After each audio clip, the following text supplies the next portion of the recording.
प्रिय भक्तों, आज मैं एक कथा सुनाने जा रही हूँ। इस कथा को सुनने मात्र से आपके जीवन में सुख संपत्ति और धन की वर्षा होगी। तो चलिए दोस्तों, कथा को प्रारंभ करते हैं। एक बार माँ पार्वती भगवान शिव से कहती हैं, भाई भाई की जान का दुश्मन बना हुआ है, भाई भाई की संपत्ति हड़पने में लगा हुआ है, भाई भाई की पत्नी को छीनने में लगा हुआ है, एक भाई दूसरे भाई को धोखा देने में लगा हुआ है। इसलिए मैं आपसे 2 प्रश्न पूछना चाहती हूँ। यदि आप मेरे प्रश्नों का उत्तर देकर मेरे मन को संतुष्ट कर दें तो आपकी बड़ी कृपा होगी। फिर भगवान शिव माँ पार्वती से कहते हैं, हे प्रिय, ठीक है, तुम अपने दोनों प्रश्न बताओ। मैं तुम्हें तुम्हारे दोनों प्रश्नों के उत्तर देकर तुम्हारे मन को संतुष्ट करने का पूरा प्रयास करूंगा। माँ पार्वती कहने लगी, हे स्वामी, मेरा पहला प्रश्न यह है कि भाई भाई का दुश्मन क्यों बन जाता है। मेरा दूसरा प्रश्न है, भाई का हिस्सा हड़पने वाले व्यक्ति को कौन सी सजा मिलती है। फिर भगवान शिव कहते हैं, हे पार्वती, तुम्हारे दोनों ही प्रश्न बहुत ही महत्वपूर्ण हैं। मैं तुम्हें तुम्हारे दोनों प्रश्नों के उत्तर देने से पहले एक छोटी सी कहानी सुनाना चाहता हूँ। इस कहानी को बहुत ही ध्यान से सुनना। यदि तुमने इस कहानी को ध्यान से सुना तो निश्चित ही तुम्हारे दोनों प्रश्नों का उत्तर तुम्हें मिल जाएगा और तुम्हारा मन पूरी तरह से संतुष्ट हो जाएगा। फिर माँ पार्वती पूरी कहानी सुनने का भगवान शिव को वचन देती हैं और कहती हैं, आप कहानी शुरू कीजिए, मैं कहानी को पूरा सुनूंगी। प्रिय दर्शकों, तो चलिए कहानी को शुरू करते हैं। एक नगर में एक राजा था। उसके महल में एक बहुत ही सुंदर बाग था।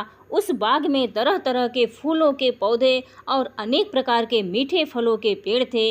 इसके अलावा उस बाग में सबसे आश्चर्यजनक चीज थी, एक सेब का पेड़ था जिसमें सोने के सेब लगते थे।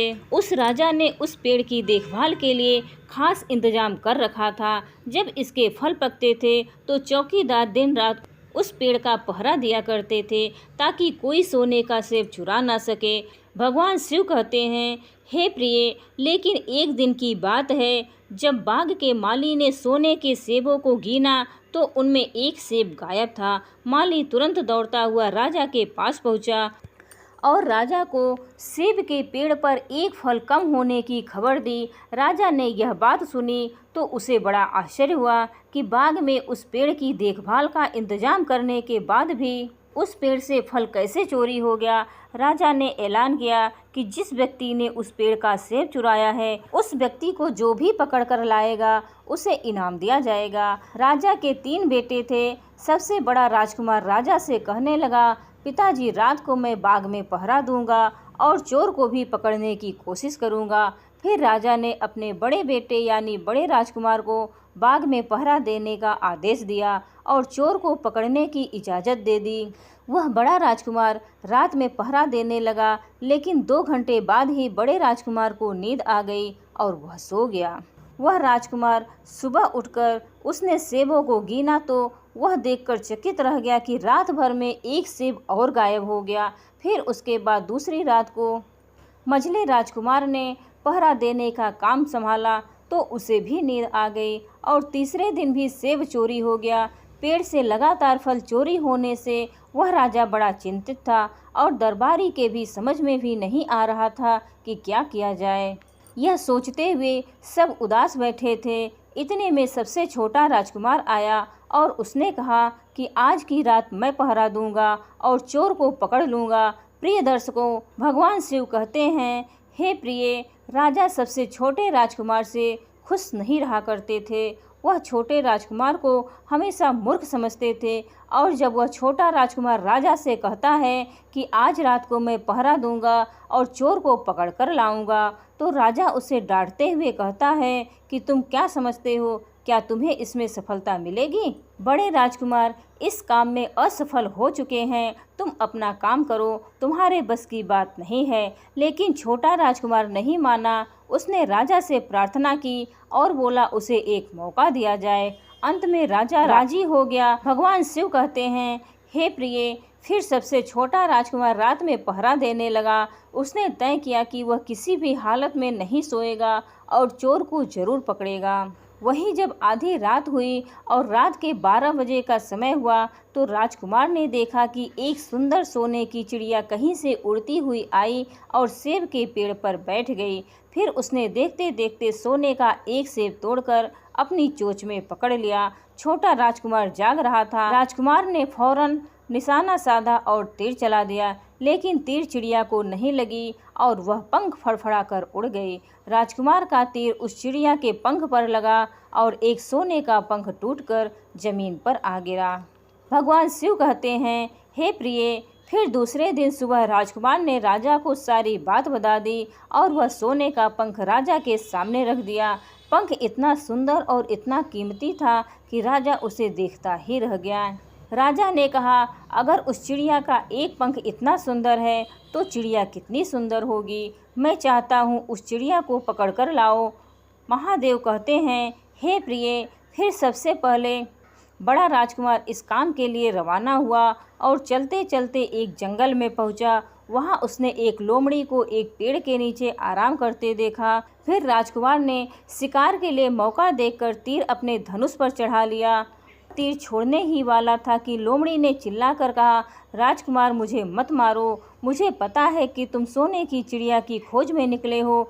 तुम मेरी राय मानो तो तुम्हारा काम जल्दी पूरा हो जाएगा।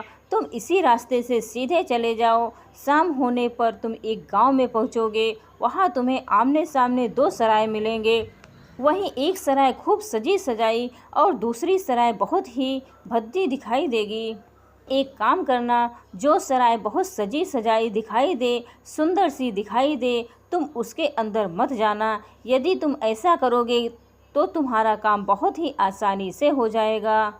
फिर भगवान शिव कहते हैं, हे प्रिय, वह लोमड़ी की बात सुनकर बड़े राजकुमार को हंसी आ गई और उसने चिल्लाकर कहा, भाग जा यहाँ से, मुझे तेरी सलाह की ज़रूरत नहीं है। और ऐसा कहकर बड़े राजकुमार लोमड़ी पर तीर छोड़ दिया, लेकिन लोमड़ी बहुत चालाक थी, वह बचकर भाग गई।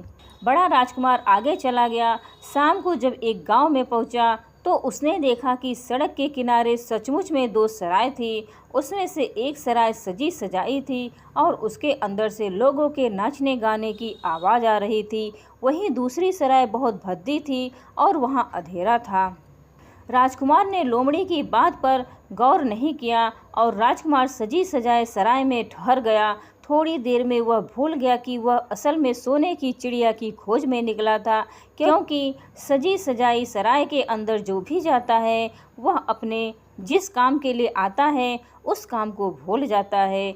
इसलिए राजकुमार भी उस चिड़िया के बारे में भूल गया। जब काफ़ी समय बीत गया और बड़ा राजकुमार नहीं लौटा तो मझला राजकुमार सोने की चिड़िया की खोज में चल पड़ा।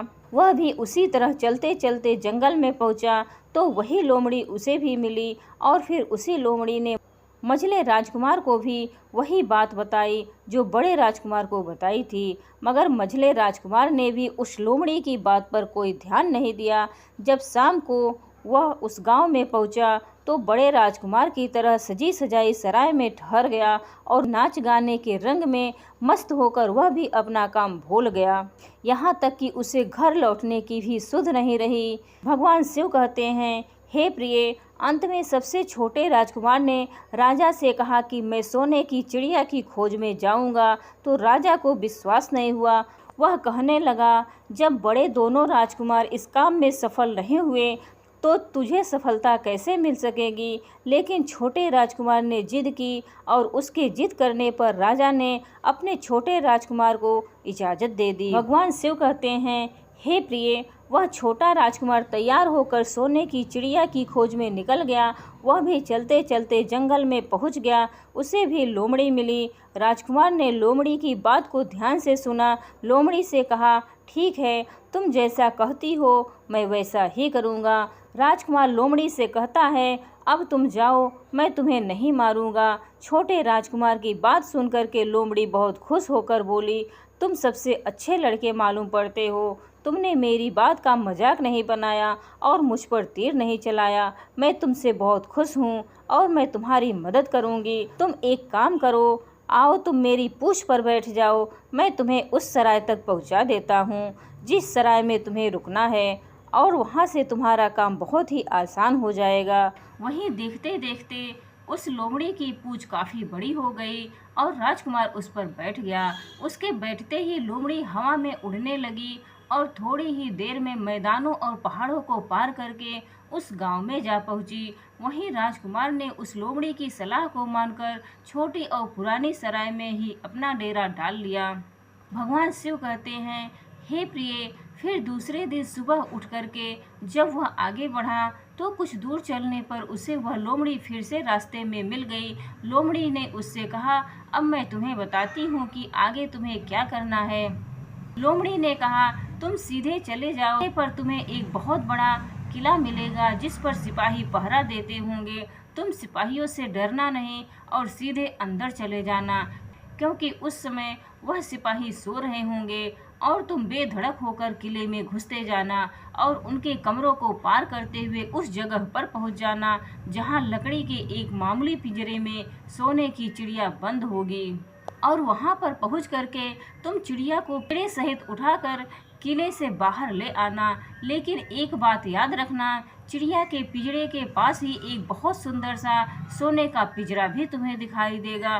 तुम भूल कर भी उस सोने की चिड़िया को सोने के पिंजरे में मत रखना। तुम उसमें रखने की कोशिश करोगे तो बाद में पछताओगे। और फिर ऐसा कहकर लोमड़ी ने राजकुमार को फिर से अपनी पूंछ पर बिठाया और थोड़ी ही देर में उस किले के पास पहुंचा दिया।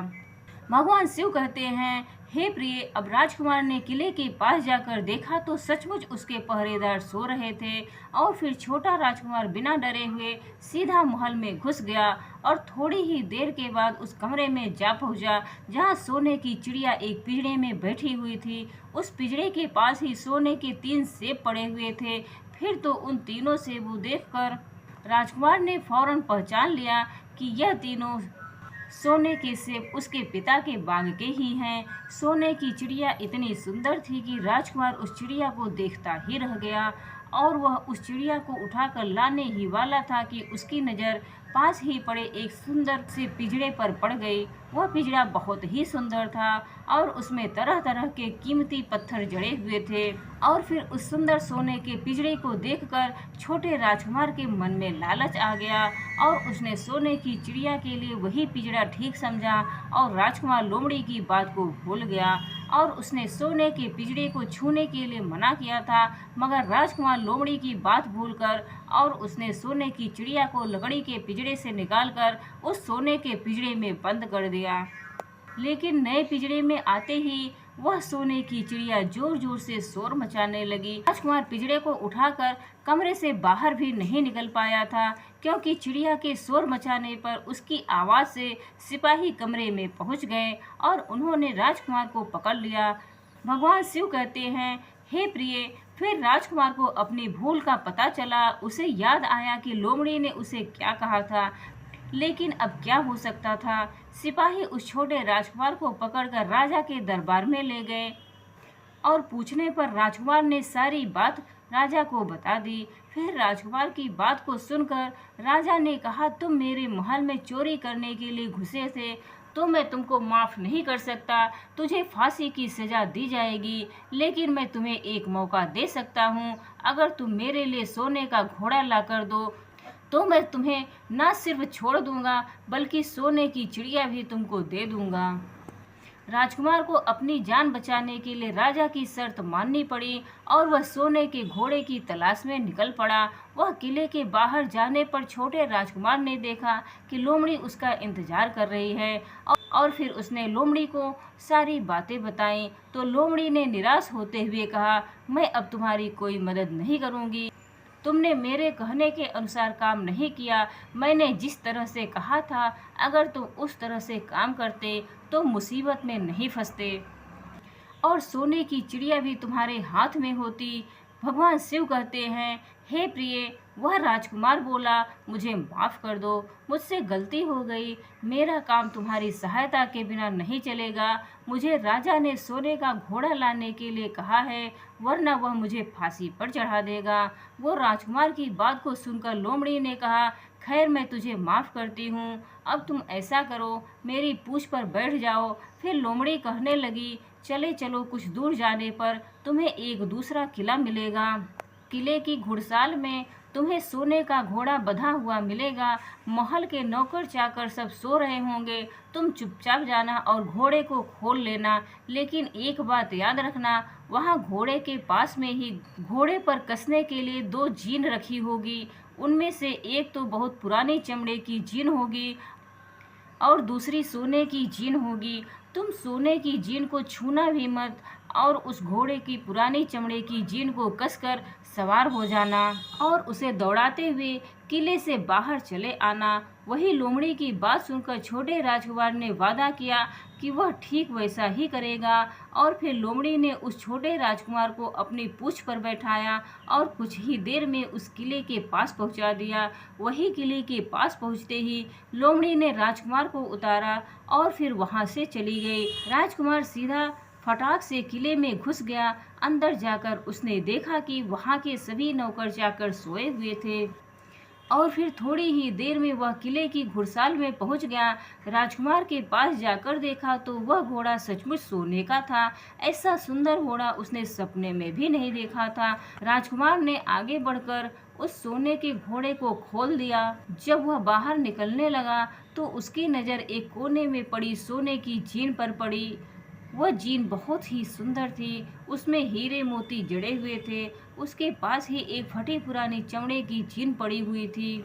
वह राजकुमार सोचने लगा, इतने सुंदर घोड़े पर यह पुराने चमड़े की जीन कसना राजकुमार को शोभा नहीं देगा। और फिर ऐसा सोच करके वह राजकुमार सोने की जीन को उठा लेता है और घोड़े पर कसना शुरू कर देता है। फिर जैसे ही घोड़े की पीठ पर वह सोने की जीन को कसता है, वैसे ही घोड़ा जोर जोर से हिनहिनाने लगा और किले के बाहर नौकर चाकर जाग जाते हैं। वहीं थोड़ी ही देर में राजकुमार को पकड़ लिया जाता है। भगवान शिव कहते हैं, हे प्रिय, राजकुमार को सिपाहियों ने हाथ बांधकर अपने राजा के सामने पेश किया। राजकुमार की सारी बातें राजा ने सुनकर कहा, तुमने मेरे घोड़े को चुराने की कोशिश की है, इसलिए तुम्हें फांसी की सजा दी जाएगी। लेकिन अगर तुम मेरा एक काम कर दो तो मैं तुम्हें छोड़ सकता हूँ। फिर राजकुमार ने कहा, आप महाराज बताओ, मैं आपका हर काम करने को तैयार हूँ। तो राजा ने कहा, यहाँ से कुछ ही दूरी पर एक महल है, उसमें बहुत सुंदर राजकुमारी रहती है। अगर तुम अपनी जान बचाना चाहते हो तो उस राजकुमारी को मेरे पास लेकर आओ। यदि तुम ऐसा कर दोगे तो मैं तुम्हें इनाम में यह सोने का घोड़ा दे दूंगा। भगवान शिव कहते हैं, हे प्रिय, दोबारा राजकुमार वह फिर से एक नई मुसीबत में फंस गया। उसे मजबूर होकर राजा की शर्त माननी पड़ी। अब वह सोने के महल की खोज में निकल पड़ा। कुछ दूर चलने पर उसे वो लोमड़ी फिर मिल गई। पता नहीं उस लोमड़ी को सारी बातें कैसे मालूम हो गई थी और वह कहने लगी, देखा, तुमने इस बार भी मेरी बात नहीं मानी। मेरी बात मान जाते तो इस नई मुसीबत में नहीं फंसते। खैर, मुझे तुम पर दया आ रही है, मैं तुम्हारी मदद फिर करूंगी। चलो, तुमको सोने के महल के पास पहुंचा देती हूँ। तुम महल के बाहर ही कहीं पर छिपे रहना। जब महल में से शाम के समय राजकुमारी तालाब में नहाने के लिए बाहर आए तो तुम आगे बढ़कर उनका हाथ पकड़ लेना और डरना नहीं। जैसे ही तुम उस राजकुमारी को छुओगे, राजकुमारी तुम्हारे साथ आने के लिए राजी हो जाएंगी। लेकिन एक बात याद रखना, तुम उनको वहां से सीधे अपने साथ ले आना, उसे वापस महल में मत ले जाना। राजकुमारी तुमसे कहेगी कि मैं अपने माता पिता से मिलकर आती हूँ, लेकिन तुम उसकी बातों में मत आना, वरना फिर से मुसीबत में फंस जाओगे। भगवान शिव कहते हैं, हे प्रिय, फिर ऐसा कहते हुए लोमड़ी ने फिर से उस छोटे राजकुमार को अपनी पूंछ पर बिठा लिया और देखते ही देखते वह लोमड़ी हवा में उड़ती हुई कुछ देर में उस सोने के महल के पास जा पहुंची। वही महल के पास पहुंचते ही राजकुमार एक पेड़ की आड़ में छुपकर बैठ गया। शाम को जब राजकुमारी नहाने के लिए किले से बाहर आई तो राजकुमार ने हिम्मत करके आगे बढ़कर उसका हाथ पकड़ लिया। उसके छूते ही राजकुमारी उसके साथ चलने के लिए तैयार हो गई और वह बोली, राजकुमार तुम मुझे जहाँ भी ले जाना चाहोगे मैं तुम्हारे साथ चलूंगी, लेकिन मुझे थोड़ी देर के लिए अपने माता पिता से मिलकर आने दो। तो राजकुमार ने लोमड़ी की बात को याद किया और राजकुमार ने कहा, नहीं नहीं, ऐसा नहीं करना, मेरे साथ चलना पड़ेगा। लेकिन राजकुमारी रोने लगी। इतनी सुंदर राजकुमारी थी कि राजकुमार उस राजकुमारी का रोना नहीं देख सका और उसका मन पिघल गया। छोटा राजकुमार अंत में राजी हो गया और बोला, जाओ थोड़ी देर के लिए माता पिता से मिलकर आओ, लेकिन फिर तुरंत बाहर चली आना। भगवान शिव कहते हैं, हे प्रिय, लेकिन राजकुमारी ने जैसे ही किले में कदम रखा, किले के पहरेदार जाग गए और उन्होंने राजकुमार को पकड़ लिया। वहीं राजकुमार बहुत पछताया, लेकिन अब क्या हो सकता था। सिपाहियों ने उसे अपने राजा के सामने पेश किया और राजा बहुत निराश था। उसने उसी वक्त आदेश किया कि इस राजकुमार को फौरन फांसी पर चढ़ा दिया जाए। फिर तो फांसी का आदेश सुनने के बाद राजकुमार रोने लगा, गिड़गिड़ाने लगा। इस पर राजा ने थोड़ी देर सोच विचार किया और कहा, मैं अपना आदेश वापस नहीं ले सकता, लेकिन अगर तुम मेरा एक काम कर दो तो मैं तुम्हारी जान बचा सकता हूँ। फिर राजकुमार ने कहा, ठीक है, आप जो भी कहेंगे मैं आपका काम करूँगा। तो राजा ने कहा, हमारे किले के ठीक सामने एक बहुत बड़ा पहाड़ है। इसके कारण हमारे किले की सुंदरता नष्ट होती है। अगर तुम 8 दिन में इस पहाड़ को खोदकर साफ कर दो तो हम तुम्हें क्षमा कर देंगे और राजकुमारी का विवाह भी तुम्हारे साथ कर देंगे। वही राजकुमार किले के बाहर आकर पहाड़ को देखने लगा। उसके हाथ में एक छोटी सी कुदाली थी। उसके समझ में नहीं आ रहा था कि इतना बड़ा पहाड़ आखिर वह 8 दिन में कैसे खोद सकेगा। फिर भी राजकुमार अपनी जान बचाने के लिए उस पहाड़ को खोदना शुरू करता है। धीरे धीरे 7 दिन बीत गए। इतने दिन लगातार खोदने पर भी पहाड़ का सिर्फ एक कोना नहीं खोद सका।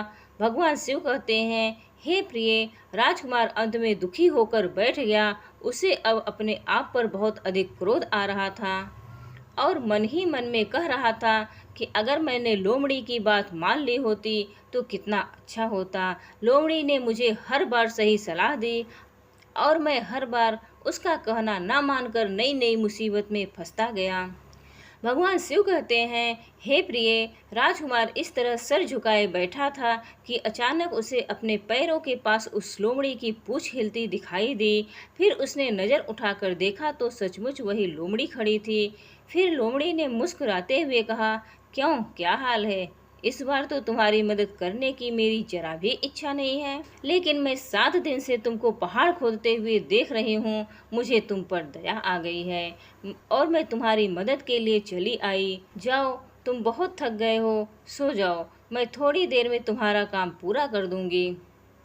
और फिर इस बार राजकुमार ने तय कर लिया था कि अब वह लोमड़ी जैसा कहेगी वैसा ही करेगा। और फिर चुपचाप उठ करके वह राजकुमार एक तरफ सोने के लिए चला गया। वहीं थोड़ी ही देर में राजकुमार को नींद आ गई और सुबह जब वह सो करके उठा तो उसे अपनी आंखों पर विश्वास नहीं हो रहा था। वहाँ कहीं भी पहाड़ का नामो निशान नहीं था और महल का सुंदर दृश्य दिखाई दे रहा था। फिर तो राजकुमार सीधा राजा के पास पहुंचा। राजा उसके काम से बहुत खुश था। उसने तुरंत ही अपने वादे के अनुसार राजकुमारी के साथ उसका विवाह कर दिया। जब राजकुमार उस सुंदर राजकुमारी के साथ में कुछ दूर चला तो उसे रास्ते में फिर वही लोमड़ी मिली। लोमड़ी कहने लगी, बधाई हो राजकुमार, राजकुमारी के साथ तुम्हें देख करके मुझे बड़ी खुशी हो रही है, लेकिन अब तुम्हें सोने का घोड़ा और सोने की चिड़िया भी प्राप्त करनी चाहिए, क्योंकि वो दोनों चीज तुम्हारे ही लायक हैं और तुम उन्हें आसानी से प्राप्त कर सकते हो। भगवान शिव कहते हैं, हे प्रिय, फिर राजकुमार बोला, लेकिन भला मुझे सोने का घोड़ा और सोने की चिड़िया कैसे मिल सकती है? मैं तो इस राजकुमारी को भी उस राजा के लिए लेकर जा रहा हूँ जिसने राजकुमारी के बदले में मेरी जान बख्शी है। फिर लोमड़ी कहने लगी, नहीं राजकुमार, तुम ऐसा काम कभी मत करना। इस राजकुमारी के साथ में तुम्हारा विवाह हुआ है, अब यह सिर्फ तुम्हारी है। अगर तुम मेरे कहने के अनुसार काम करो तो तुम्हें सोने का घोड़ा और सोने की चिड़िया भी मिल जाएगी। तुम सबसे पहले इस राजकुमारी को लेकर सोने के घोड़े वाले राजा के पास जाओ। राजा जब राजकुमारी को देखेगा तो खुश हो जाएगा और खुश होकर वह तुमको सोने का घोड़ा दे देगा। फिर तुम घोड़े पर सवार हो जाना और सवार होकर के सबसे विदा लेना। वही राजकुमारी से तुम बाद में विदा लेना। और जैसे ही तुम राजकुमारी के पास पहुंचो तो तुम हाथ पकड़कर घोड़े के ऊपर खींच लेना और घोड़े को दौड़ा देना, क्योंकि सोने का घोड़ा इतना तेज दौड़ता है कि दुनिया का तेज से तेज घोड़ा भी उसकी बराबरी नहीं कर सकता है। जाओ, तुम पहले इतना काम पूरा करो, इसके बाद आगे क्या करना है बाद का काम बाद में बताऊंगा। जब तुम घोड़ा और राजकुमारी को लेकर आओगे तो मैं तुम्हें आगे वही रास्ते में फिर मिलूंगी। भगवान शिव कहते हैं, हे प्रिय, राजकुमार ने ठीक वैसा ही किया जैसा लोमड़ी ने उससे कहा था। जब सोने के घोड़े वाले राजा ने खुश होकर उसे इनाम में सोने का घोड़ा दिया तो राजकुमार उस पर सवार हो गया और सबसे विदा लेने लगा। अंत में वह राजकुमार राजकुमारी को उठाकर घोड़े पर बैठाकर घोड़े को तेजी से दौड़ाता हुआ किले से बहुत दूर निकल गया। वहीं रास्ते में एक पेड़ के नीचे लोमड़ी उसका इंतजार कर रही थी और उसे देखकर लोमड़ी बोली, शाबाश, अब तुम सोने की चिड़िया भी प्राप्त कर लो। जब तुम सोने की चिड़िया वाले राजा के पास पहुंचोगे तो वह इस घोड़े को देख करके बहुत ही खुश होगा। तो तुम उससे कहना कि पहले सोने की चिड़िया का पिंजरा मेरे हाथ में दे दो, तब मैं यह घोड़ा तुमको दूंगा। फिर जैसे ही राजा जब वह पिंजरा तुम्हारे हाथ लाए तो तुम पिंजरा उसके हाथ से छीन लेना और घोड़े को दौड़ा देना। बस ऐसे चिड़िया तुमको मिल जाएगी और कोई तुम्हें पकड़ भी नहीं सकेगा। भगवान शिव कहते हैं, हे प्रिय, इस बार भी राजकुमार ने ठीक वैसा ही किया जैसा लोमड़ी ने बताया था। वह राजकुमारी के साथ ही घोड़े पर बैठा रहा और जब राजा ने उसके हाथ में सोने की चिड़िया का पिंजरा दिया तो उसने तुरंत घोड़े को वहां से भगा दिया। सोने का घोड़ा हवा से बातें करने लगा। वहीं कुछ दूर चलने पर लोमड़ी फिर उसे मिल गई। राजकुमार ने उससे कहा, तुमने मेरी बहुत मदद की है। तुम्हारी वजह से मुझे न सिर्फ सोने की चिड़िया मिली बल्कि सोने का घोड़ा और इतनी सुंदर राजकुमारी भी मिल गई। बताओ मैं तुम्हें क्या इनाम दूं? मैं तुमको कुछ ना कुछ देना चाहता हूँ। फिर राजकुमार की बात को सुनकर वह लोमड़ी कहने लगी, अगर तुम खुश हो तो मेरा एक काम कर दो, तुम मुझे एक तीर चला करके मुझे मार दो। इस समय तुम यही सबसे बड़ा काम मेरे लिए कर सकते हो। फिर लोमड़ी की बात सुनकर राजकुमार कहने लगा, भला ऐसा कैसे हो सकता है? तुमने मेरी इतनी मदद की है और बदले में मैं तुम्हें मार दूं? ऐसा कभी नहीं कर सकता। फिर तो ऐसा सुन करके वह लोमड़ी बहुत दुखी हुई और बोली, अगर तुम मेरा यह काम नहीं कर सकते तो फिर ठीक है, जाओ, लेकिन जाने से पहले तुम्हारी भलाई के लिए मैं तुम्हें बता दूं, हमेशा ध्यान रखना। पहली बात तो यह है कि कभी भी किसी भी कुएं की दीवार पर मत बैठना और दूसरी बात, ऐसे लोगों के लिए कभी धन खर्च मत करना जिन्हें फांसी मिलने वाली हो। भगवान शिव कहते हैं, हे प्रिय, फिर लोमड़ी की बात सुनकर राजकुमार बोला, तुम भी अजीब हो, तुम्हारी बातें मेरी समझ में नहीं आती हैं। भला मैं कभी कुएं की दीवार पर क्यों बैठूंगा और ऐसे आदमियों पर धन खर्च क्यों करूंगा जिनको फांसी दी जाने वाली हो। लेकिन लोमड़ी ने उसकी बात का कोई जवाब नहीं दिया और अलविदा कह करके लोमड़ी वहां से चली गई। भगवान शिव कहते हैं, हे प्रिय, लोमड़ी के चले जाने के बाद राजकुमार सोने का घोड़ा दौड़ाता हुआ आगे बढ़ा तो राजकुमारी उसके साथ बैठी हुई थी और सोने की चिड़िया का पिंजरा भी उसके हाथ में था। वहीं कुछ ही देर में राजकुमार उस छोटे से गांव में जा पहुंचा जिसमें वह दोनों सराय थी। गांव के लोग और खास तौर से बच्चे उसको देखने के लिए बाहर निकल कर आए। सोने के घोड़े पर इतना सुंदर राजकुमार के साथ बैठी हुई एक राजकुमारी को देखकर सभी सराय वाले चकित थे। इतने में राजकुमार ने देखा कि गांव के बगीचे में एक जगह बहुत से लोग जमा हैं और कुछ शोर मचा रहे हैं। फिर राजकुमार के पूछने पर लोगों ने बताया कि वहां पर दो आदमियों को फांसी देने की तैयारी हो रही है। फिर तो राजकुमार उन आदमियों से मिलने के लिए उधर को चल पड़ा और वहां पहुंचने पर उसने देखा कि वह दो आदमी जिनको फांसी दी जाने वाली थी वह कोई और नहीं बल्कि उसके सगे बड़े भाई थे, जो सजी सजाई सराय में पहुंच गए और अपनी सुध बुध खो बैठे थे। वही तरह तरह के बुरे काम करते थे और जुआ खेलते थे और जुए में बहुत सारा धन हार चुके थे। उन्होंने लोगों से बहुत सारा रुपया उधार ले लिया और इन्हीं सब बातों से चिढ़ करके गांव वाले उन दोनों बड़े राजकुमारों को फांसी पर चढ़ाने जा रहे थे। भगवान शिव कहते हैं, हे प्रिय, भाई आखिरकार भाई होता है। छोटा राजकुमार ऐसा कैसे होने देता। उसने अपने बड़े भाइयों को बचाने के लिए वहाँ के लोगों से कहा, मुझसे रुपया ले लो और तुम इन लोगों को छोड़ दो। और उसके बहुत विनती करने पर वहाँ के लोग राजी हो गए और उन्होंने उन दोनों आदमियों को रिहा कर दिया। वही राजकुमार अपने भाइयों को छुड़ाकर अपने महल की तरफ चल दिया। आगे कुछ दूर चलने पर जंगल में एक कुआं दिखाई दिया। फिर राजकुमार कुछ सोचकर राजकुमारी से कहता है, हम कुछ देर के लिए इस कुएं के पास आराम करते हैं और यहाँ पर ठंडा पानी पीने के बाद हम यहाँ से आगे के लिए प्रस्थान करेंगे। राजकुमार की बात सुनकर राजकुमारी मान गई। इधर राजकुमार लोमड़ी की दोनों बातों को भूल चुका था कि लोमड़ी ने विदा के समय कहा था कि कभी भी घोड़े से उतरकर कुएं की दीवार पर मत बैठना और कभी भी ऐसे आदमियों की मदद मत करना जिनको फांसी लगने वाली हो। वही जैसे ही छोटा राजकुमार राजकुमारी के साथ में उस कुएं के किनारे पर बैठा, तब तक उसके दोनों बड़े भाई आ गए। चलने लगे, इसको तो सुंदर राजकुमारी मिल गई और इतना सारा धन भी मिल गया है। पिताजी भी इसकी बुद्धिमानी की प्रशंसा करेंगे, इसकी घर में इज्जत बढ़ जाएगी। कल तक पिताजी इसे मूर्ख समझते थे, आज यही बुद्धिमान माना जाएगा।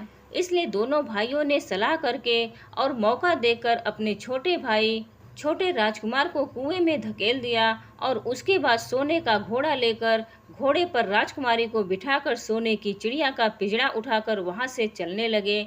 और फिर इस प्रकार धन और राजकुमारी के लालच में बड़े दोनों भाइयों ने छोटे भाई को मौत के मुंह में ढकेल दिया। फिर कुछ देर में दोनों बड़े राजकुमार अपने राज्य में लौट आए। घर लौटकर राजा से कहा, हम सोने की चिड़िया को पकड़ कर लाए हैं। इसी चिड़िया ने हमारे बाग से सोने के सेब चुराए थे। हम यह सोने का घोड़ा और यह राजकुमारी लाए हैं। यह सब देखकर राजा बहुत खुश हुआ। सारे राज्य में वहाँ के लोग खुशियाँ मनाने लगे। वहीं राजकुमारी खुश नहीं थी और वह रो रही थी। उसने खाना पीना भी छोड़ दिया। वहीं घोड़े ने भी खाना बंद कर दिया था और चिड़िया ने भी दाना पानी बंद कर दिया था। राजा ने बहुत कोशिश की, लेकिन ना तो राजकुमारी खुश हुई और ना ही सोने का घोड़ा और ना ही सोने की चिड़िया ने दाना खाना शुरू किया। भगवान शिव कहते हैं, हे प्रिय, उधर वह छोटा राजकुमार कुएं में गिर गया था, लेकिन वह मरा नहीं था। कुआं बहुत गहरा था, लेकिन उसमें पानी बहुत कम था। और उस लोमड़ी की बात याद आई तो वह पछताने लगा और सोचने लगा, अगर मैंने लोमड़ी का कहा मान लिया होता तो शायद घोड़े से उतरकर इस कुएं के पास दीवार पर नहीं बैठता और मैंने अपने दोनों लालची भाइयों की मदद ना की होती तो शायद मैं इस कुएं में ना पड़ा होता। भगवान शिव कहते हैं, हे प्रिय, उस राजकुमार ने जैसे ही लोमड़ी को पुनः याद किया, लोमड़ी कुएं पर आ पहुंची और बोली, देखा राजकुमार, मैंने पहले ही तुम्हें समझाया था कि किसी कुएं की दीवार पर मत बैठना और ऐसे आदमियों की मदद मत करना जिन्हें फांसी दी जाने वाली हो, लेकिन तुम नहीं माने। खैर चलो, अब आखिरी बार मैं फिर तुम्हारी मदद कर देती हूँ। तुम मेरी पूंछ पकड़ करके कुएं से बाहर निकल आओ। और ऐसा करके लोमड़ी ने अपनी पूंछ कुएं में लटका दी। देखते ही देखते पूंछ इतनी लंबी हो गई कि कुएं के पैदे में पड़े राजकुमार के पास तक जा पहुंची। वही राजकुमार पूंछ को पकड़ के कुएं से बाहर निकल आया और फिर लोमड़ी ने उससे कहा, अब तुम अपने घर जाओ, लेकिन जरा होशियार रहना। तुम्हारे भाई तुम्हारी जान के दुश्मन हैं, वह लोग निश्चित तुम्हें मार देंगे। भगवान शिव कहते हैं, हे प्रिय, वो राजकुमार घर की ओर चल पड़ा। अपने राज्य में पहुंचने पर उसे एक भिखारी मिला तो भिखारी को उसने अपने सुंदर कपड़े दान में दे दिए और उसके फटे पुराने कपड़े पहन लिए। इस तरह भेष बदलकर वह छोटा राजकुमार अपने किले में पहुंच गया और वहां उसके पहुंचने पर एक बड़ी आश्चर्यजनक बात हुई। सोने का घोड़ा खुशी से नाचने लगा और दाना खाने लगा। सोने की चिड़िया भी अपने पिंजरे में खुशी से फुदक उठी और गाना गाने लगी। राजकुमारी ने भी अपने आंसू पोंछ लिए और वह भी खुश दिखाई देने लगी। इतना होने पर भी राजा की समझ में कुछ नहीं आया। फिर उसने राजकुमारी से इस खुशी का कारण पूछा। फिर राजकुमारी बोली, मैंने तो पहले ही आपको सारी कहानी बता दी थी। आपके बड़े और मझले राजकुमार ने छोटे राजकुमार के साथ धोखा किया है। इन्होंने आपके साथ भी धोखा किया है, लेकिन अब आपका छोटा राजकुमार यहाँ पर पहुँच चुका है, इसलिए मुझे बहुत खुशी हो रही है। उसी के साथ मेरी शादी हुई है और मैं उसी के साथ खुश रह सकती हूँ। फिर राजकुमारी ने राजा से इतनी बात कहकर मैले फटे पुराने कपड़े पहने एक आदमी की तरह इशारा किया और बोली, महाराज वो देखो, आपका छोटा राजकुमार खड़ा है। भगवान शिव कहते हैं, हे प्रिय, राजा ने भी अपने छोटे राजकुमार को पहचान लिया और उस राजा ने अपने छोटे बेटे के बारे में विचार बदल दिए और वो सोचने लगे, मेरा छोटा बेटा मूर्ख नहीं बल्कि सबसे होनहार और बुद्धिमान है। अब तो वह उसको बहुत ही समझदार और बहादुर मानने लगा और अपने सबसे छोटे बेटे को सबसे अधिक प्यार करने लगा। और फिर राजा ने छोटे राजकुमार को राजगद्दी पर बिठाने का निश्चय किया। वहीं राजा ने कहा कि भाई को कभी भी भाई की पत्नी को हड़पना नहीं चाहिए, ना ही भाई का कभी हिस्सा हड़पना चाहिए, ना ही लालच में आकर के भाई को मौत के घाट उतारना चाहिए। जो भी भाई अपने भाई के साथ ऐसा करता है उसे दंडित अवश्य किया जाना चाहिए। राजा कहता है कि बड़े और मझले राजकुमार ने अपने छोटे भाई को ही धोखा नहीं दिया बल्कि राजा को भी धोखा दिया। इससे राजा अपने बड़े राजकुमारों से बहुत नाराज था और फिर उसने दोनों बड़े राजकुमारों को सजा देने का ऐलान किया और अपने राज्य से हमेशा के लिए निकलवा दिया। और राजा कहने लगा, जो भाई भाई की पत्नी को छीनता है और भाई के साथ में गलत व्यवहार करता है, जो भाई के धन को हड़पता है, ऐसे भाई को हमेशा के लिए घर से बेघर होना पड़ता है। यही विधि का विधान है। भगवान शिव कहते हैं, हे प्रिय, जब राजा ने अपने दोनों बड़े राजकुमारों को राज्य से हमेशा के लिए निकलवा दिया, उसके बाद में बड़ी धूमधाम के साथ राजकुमारी के साथ राजकुमार का विवाह किया और छोटा राजकुमार राजकुमारी के साथ में सुखी से रहने लगा। वह छोटा राजकुमार उस लोमड़ी को नहीं भूला था जिसने उसकी सहायता की थी और एक दिन समय निकालकर वह जंगल में उस लोमड़ी की खोज में निकला। बहुत ढूंढने के बाद में एक पेड़ के खोखले भाग में उसने उस लोमड़ी को चुपचाप बैठा हुआ देखा। लोमड़ी बहुत उदास थी और पहले से बहुत ज़्यादा कमज़ोर हो गई थी। राजकुमार को देखते ही लोमड़ी ने उसे पहचान लिया और कहा, आओ राजकुमार, आज इधर कैसे आना हुआ? तो राजकुमार ने कहा, मैं आज तुम्हें ही ढूंढने के लिए आया हूँ। चलो मेरे बाग में आराम से रहना, वहाँ तुम्हें किसी तरह की तकलीफ़ नहीं होगी। यहाँ तो जंगल में तुम्हें खाने पीने की तकलीफ़ होती होगी और जंगली जानवरों और शिकारी का डर हमेशा बना रहता होगा। लोमड़ी ने कहा, नहीं राजकुमार, मैं यहाँ पर ठीक हूँ और भला अब तुम्हें मेरे दुखों से क्या लेना देना? तुम्हारा काम निकल गया, अब तुम राजकुमारी के साथ में सुखपूर्वक अपने महल में राज करो।